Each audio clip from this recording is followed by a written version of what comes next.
Good evening. You're watching the news on Croatian television.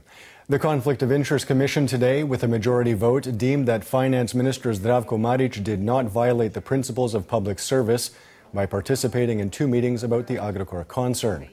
Both Marić and Most Party Chairman Božo Petrov testified before the Commission today. He did not breach the principles of Article 5, subsection 1 of the Conflict of Interest law by failing to preserve his personal integrity and credibility as a finance minister, nor did he compromise the faith of the citizens in adopting decisions on the part of a public authority. I provided general information about the possibility of providing loans to a business on the basis of the Croatian Bank for Reconstruction and Development's existing loan program, which was available to all Croatian businesses. When doing so, I also warned of the need to pay special attention to the element of state subsidies when dealing with these kinds of loans, meaning to protect market competition. Mr. Marić was probably uncomfortable attending that meeting. You could sense that. This is why Mr. Marić tried to avoid participating in the meeting through his silence. He remained passive until at one point the Prime Minister requested of him that he participate in the discussion. Foreign and European Affairs Minister Marija Pejčinović-Burić attended a meeting of NATO foreign ministers in Brussels today. Among the issues discussed were relations with Russia, the Korean summit, and the alliance's mission in Afghanistan. Also addressed were NATO's open-door policy and the Western Balkans. Minister Pejčinović-Burić also commented on Serbia yesterday declaring the Croatian defense minister persona non grata. We maintain that the note issued by Serbia yesterday is both inappropriate and unnecessary because Minister Krstičević did not in any way speak negatively about Serbia. So we feel that the arguments they cited in their note are inverted because they simply flipped the issues we mentioned in our note. Meanwhile, speaking at the 3rd International Security Conference in Zagreb, Minister Krstičević noted that regional instability in the countries bordering the EU represent a security risk for the Union, Southeast Europe, and Croatia. The Republic of Croatia is for this reason strongly committed to strengthening stability and security in Southeast Europe, especially in its neighboring countries to the southeast. We definitely will not be wrong if today we call Croatia the defender of Europe, just as we did previously throughout history. Being fully aware of that, we have taken this responsibility to heart and have taken a very conscientious approach to our role in responding to global challenges, which undoubtedly and unavoidably reflect on us as well.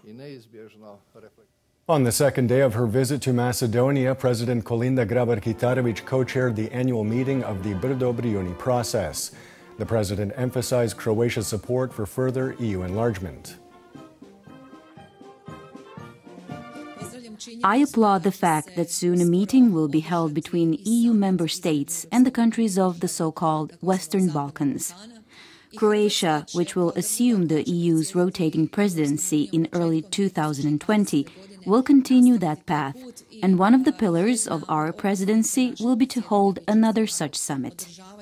I personally believe that these meetings should be held regularly each year until all of the countries of Southeast Europe become EU members.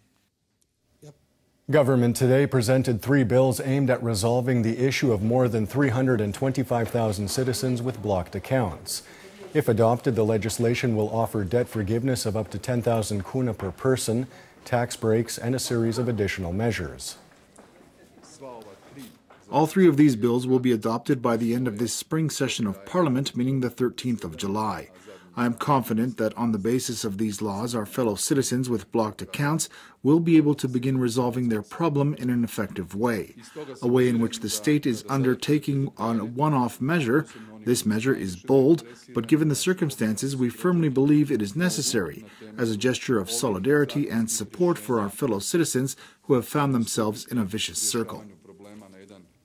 The Croatian Postal Bank, or HPB, has registered its largest quarterly profits over the past 10 years, with net profits rising to 66.2 million kuna, roughly 8.9 million euro. HPB is the largest Croatian-owned bank in the country and is currently on the process of acquiring the Jadranska Banka Bank. The most important event, if we set aside this positive result, is the offer to take over Jadranska Banka.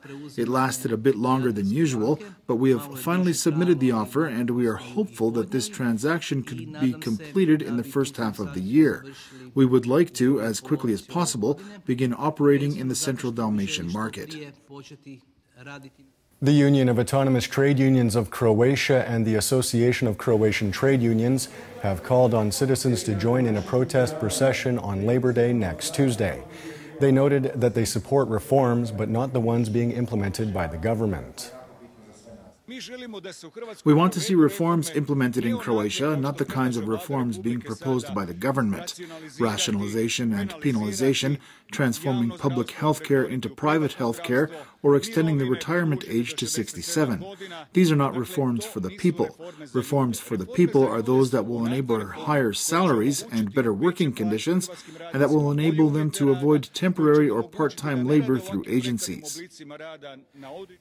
The 27th anniversary of the founding of the 4th Brigade of the Croatian Armed Forces will be held on the Split Riviera tomorrow. Preparations were held today with the arrival of the Wings of Storm aerobatic team and a Kiowa Warrior helicopter. The citizens of Split will be able to see, which is not usually the case, the Wings of Storm acrobatic team. In fact, you can hear them overhead as they practice one of their maneuvers. So this will be a very attractive part of tomorrow's program when they conduct their maneuvers above the Riviera. And taking a quick look at sports and the 32nd round of play in the Domestic Football League, which saw Inter Zaprešić beat Istra 4-2 in Pula today. Tomorrow, league leaders Dinamo Zagreb will host last year's champions Rijeka.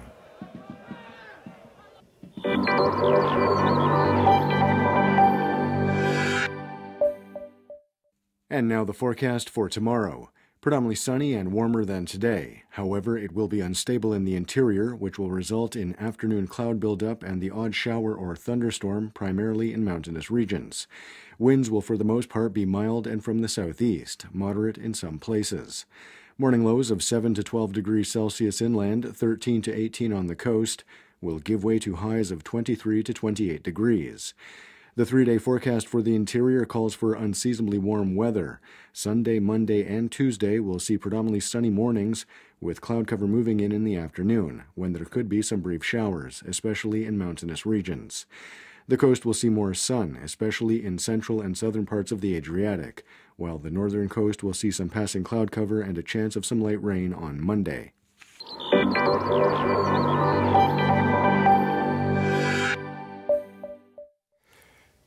And that wraps up the news. Be sure to join us again tomorrow night.